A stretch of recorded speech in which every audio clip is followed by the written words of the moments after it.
PlayStation 5 UI, 10 things you need to know. Starting off at number 10, there's a completely different, completely new control center when you press the PlayStation button. Basically, it gives you access to a bunch of different menu options, but the game is still running in the background. Essentially, it's separated into cards with lots of different types of options assigned to cards, and there's a lot to do. You pretty much can get to everything that you might possibly want without even closing the game, really. Let's say you want to access your screenshots or do some activities, which we'll detail in just a moment. That stuff is all right there. It's definitely a new and more convenient version of the PlayStation menu that I think not only visually looks a lot better, but is organized quite a bit better than the PlayStation 4, which, if you recall, I said basically the same thing about the PlayStation 4 menu relevant to the PlayStation 3. So, continuing to improve, that's how we like to see it.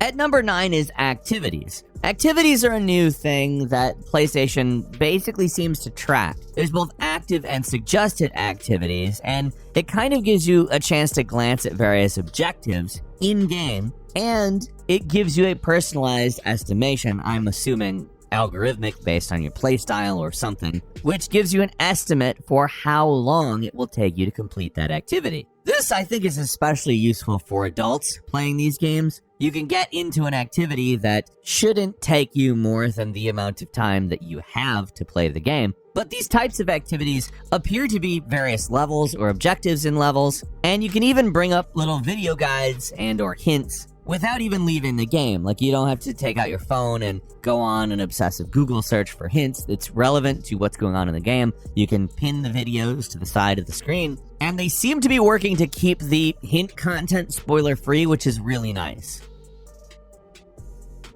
At number 8, let's talk a little bit more in depth about those game hints. So you can get clues and watch videos for games that help with trophies, objectives, and keeping in mind this is a PlayStation Plus feature, you need to be subscribed to do it. Now, I think most people who play PlayStation are probably going to be on a PS Plus subscription. It has a lot of benefits other than this. However, my big thing looking at this specifically is how much more convenient just getting a little nudge in the right direction is going to be. I don't like searching the internet for a hint in a game, because it often gives me, more information than I'm intending to get. I find out more about the game than I really want to know, and that includes story spoilers sometimes. Like, if I'm looking for a hint, I want it to be very specific to the thing I'm trying to do, and I like the idea that they're working very hard to keep things relevant. I can't tell you exactly how much I'm going to lean on this feature. I have not had any experience with it, and I'm not usually in need of hints. However, when I do need a hint, I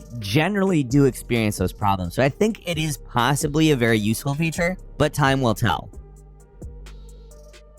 At number 7 is the game base menu, which gives you new party and chat options. Let's just talk about how much better this is in every possible way. Let's say you start a chat. You can right off just invite some people. There's a microphone built into every PlayStation DualSense controller. You're there. You got the chatting. It's already possible. There's no thing to add. There's nothing really to understand. It's simple. Hit the game base, invite some people, done. Similarly, this works for party options, which, by the way, aren't just like groups that you play games with. They're almost like a group DM on a social service that you can share images to, you can send group text to, etc., etc.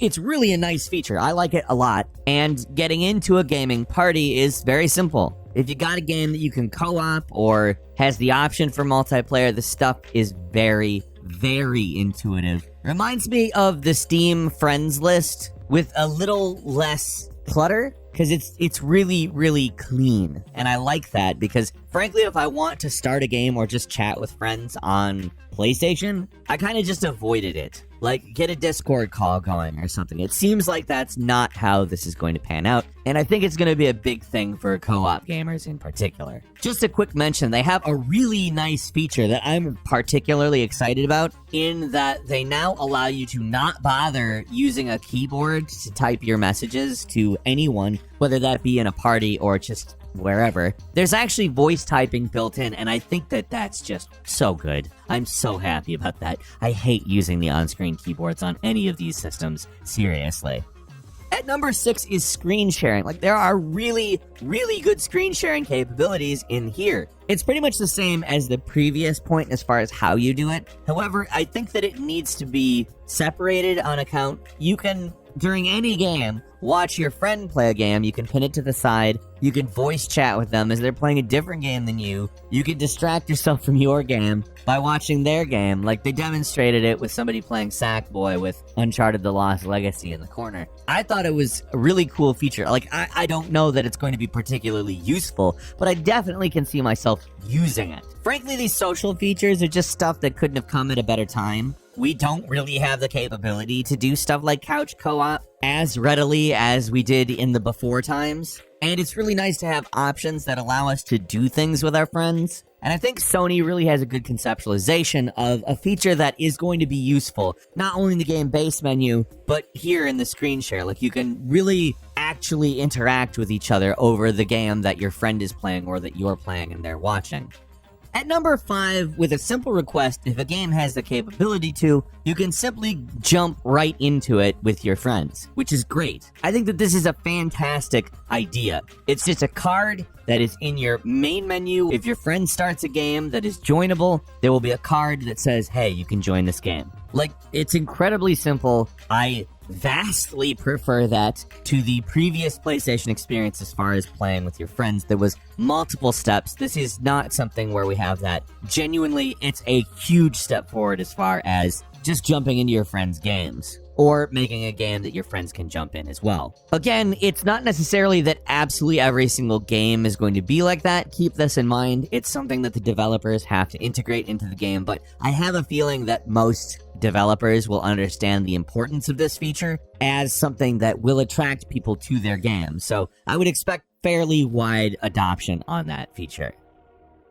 At number 4, we noticed something that's just really nice. The games and media have now been separated into separate tabs, so you're not scrolling around trying to find the YouTube app or the media player in a list of recently used games and apps, because frankly, that's ridiculous. I do not use YouTube on my PlayStation nearly as much as I use any game on my PlayStation. Any game. YouTube is buried quickly. Now you just go to the media tab and all of your recently used media right there. It's such a huge improvement, such a simple improvement, but a necessary one, and one that I think will actually be a huge deal for people who use their PlayStations as media centers, or even, especially people like myself, who kind of casually use it to watch like a video here and there. Just separating that kind of stuff into tabs is a really useful inclusion, and a step forward for sure. Maybe a little basic, but not something I'm going to complain about.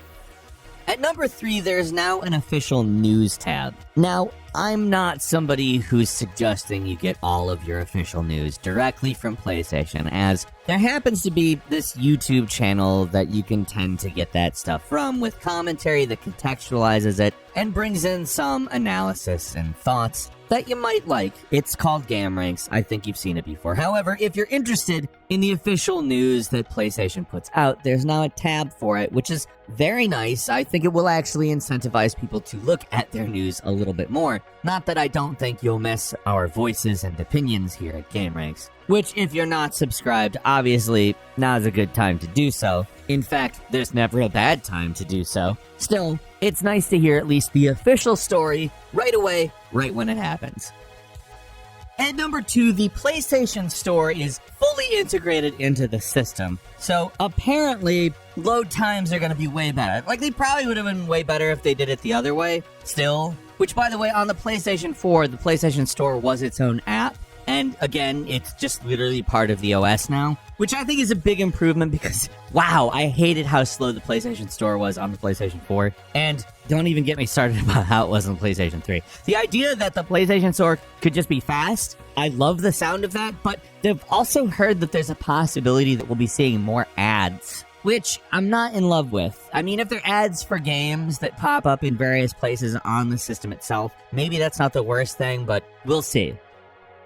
Finally, at number 1, in the home screen, the row and everything, it's still around. It's still basically the same. It is streamlined, but it really comes off similarly. I'll also say that I don't necessarily think that it needed any big changes. However, it definitely is upgraded in both aesthetics and organization to be a little bit better. Again, improvement itself is always good, and that's kind of what we're seeing here. Excellent, no complaints. I think that they've done a great thing here. There's also kind of a Netflix style categories view where if you scroll down, you get those kinds of cards from like games to news to whatever. And it reminds me a lot of Netflix. Like there's recommended for you, categorical information, etc. Really just, it's a clean interface. It's really put together nice. I'm impressed with it, and I think that it's gonna lend itself to a good experience.